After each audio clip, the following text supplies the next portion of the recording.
L'Arabie Saoudite augmente sa participation dans Lucid. Au bout d'un moment, ils vont tout avoir, en fait, là. Ils vont racheter Lucid entièrement, en fait. L'Arabie Saoudite ne peut pas en avoir assez de Lucid car elle a investi plus d'argent dans la startup Ivy.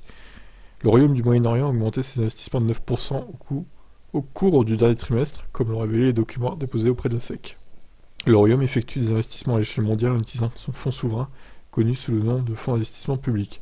Le dernier investissement valait environ 200 millions de dollars en actions, portant sa part totale dans Lucid à 1,1 milliard de dollars.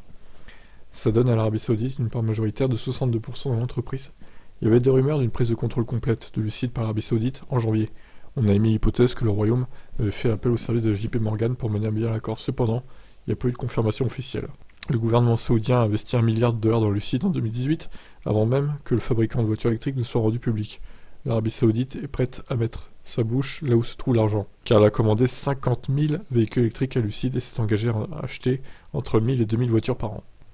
L'action de Lucid a augmenté de 51% cette année, cependant, ça se négocie toujours à 36% de son prix de l'an dernier.